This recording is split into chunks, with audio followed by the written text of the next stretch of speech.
Pour aller plus loin sur ce sujet, je reçois le secrétaire permanent de la modernisation de l'administration et de la bonne gouvernance, M. Étienne Kaboré.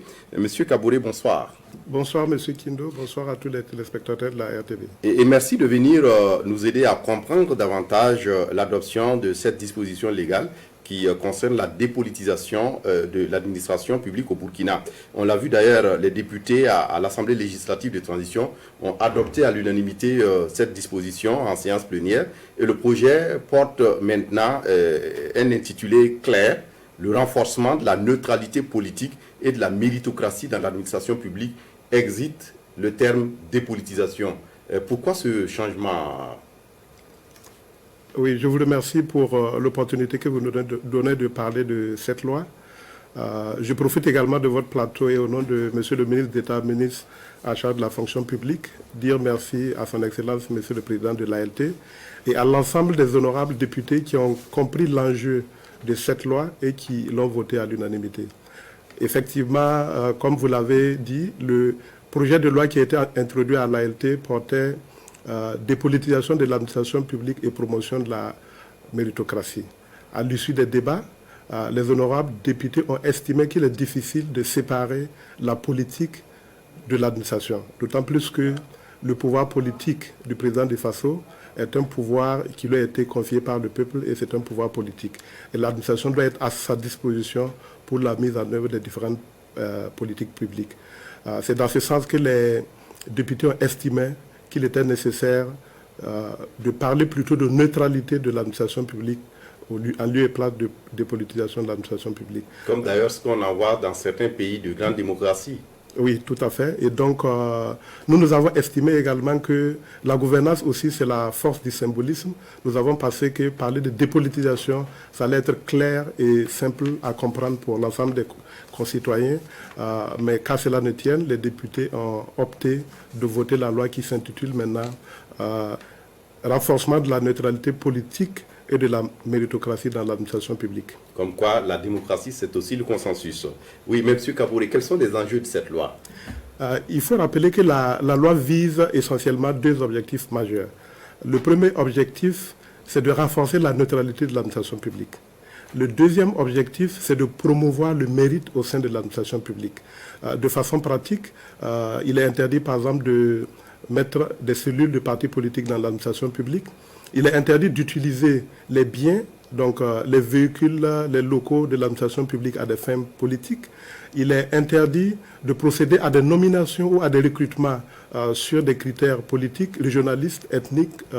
Il est également interdit d'instrumentaliser les facteurs religieux, les facteurs régionaux, les facteurs ethniques à des fins politiques.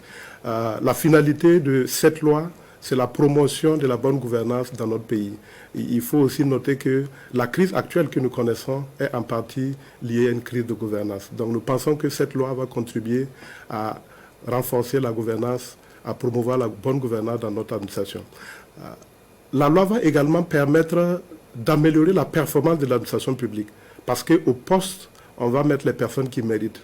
Et donc cela aura pour avantage d'avoir une administration publique beaucoup plus performante qui va être capable de mettre en œuvre les politiques publiques au profit des populations. Comme quoi l'administration publique, c'est aussi le service public de l'administration qui veut que tout le monde soit servi, eu égard à la couleur de sa peau ou de son appartenance religieuse ou politique. Et il y a aussi le fait que certains estiment que cette loi vise à interdire la pratique religieuse, on l'a vu dans l'élément de Jérôme Tendano, par exemple la question de la prière, le port du voile, les signes religieux et autres au sein de l'administration publique. Qu'en est-il exactement? Est-ce que ça interdit ces pratiques religieuses?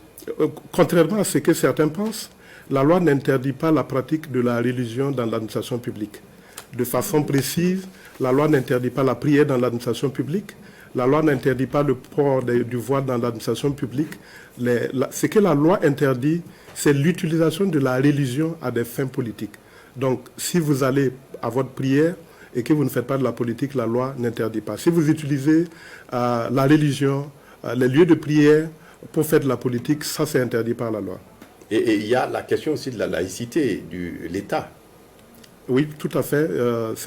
On fait quoi de ça? Oui, l'État est laïque, mais il y a des pratiques aussi qui sont dans notre administration. Et la laïcité aussi, c'est aussi permettre à tout le monde de pouvoir pratiquer sa religion. Donc c'est dans ce sens que la loi n'interdit pas la pratique de la religion, mais y compris dans l'administration. Y compris dans l'administration publique. Ce que la loi interdit, c'est son instrumentalisation à des fins politiques. Oui, M. Kaboré, maintenant que le document a été adopté, quels sont les mécanismes qu'il va connaître, que cette loi va connaître? Il y a d'abord la loi sera promulguée par son Excellence le Président du Faso. Donc à l'issue de la promulgation, nous allons mettre en place le dispositif opérationnel. De façon précise, il s'agira d'adopter un décret d'application, donc qui va définir les conditions et les modalités de nomination aux fonctions techniques. Donc à l'issue de la mise en place de ces conditions opérationnelles de mise en œuvre de la loi, il y a un élément important qui consiste à faire de la communication et de la sensibilisation. Au regard de l'importance de la loi, au regard des enjeux, au regard des attentes de cette loi, nous pensons qu'il est important que nous puissions communiquer, sensibiliser l'ensemble des populations pour qu'elles comprennent quels sont les objectifs de la loi. Et dans ce sens-là, nous allons aller à la rencontre des populations dans toutes les parties du Burkina pour dire exactement ce qu'il en est par rapport à cette loi. Oui. Et pour terminer, peut-être on n'a pas beaucoup de temps, quelles sont les garanties que vous donnez quant à la pérennité de cette loi? Est-ce que le prochain pouvoir civil qui va venir après cette transition ne pourra pas peut-être déverrouiller, peut-être sauter cette loi, si on parle en langage un peu courant? Ok, oui, il convient de rappeler que toutes les lois qui sont votées sont l'émanation de la volonté du peuple. Et nous pensons que la seule garantie pour que cette loi ne soit pas changée après la transition, c'est la volonté du peuple. Et dans ce sens, nous allons communiquer, sensibiliser pour que la population dans son ensemble comprenne les enjeux de cette loi. Ça passe aussi par l'application de la loi pour que de façon pratique, les populations voient et touchent du doigt les impacts de la loi sur la dépolitisation de notre administration publique. Nous pensons que c'est à ce prix-là que nous allons pouvoir pérenniser cette loi. Merci à vous, M. Étienne Kaboré, d'être venu nous parler de l'adoption de la loi portant dépolitisation de l'administration publique. Je rappelle que vous êtes le secrétaire permanent pour la modernisation et de l'administration publique et la bonne gouvernance. Merci d'être venu. Je vous remercie.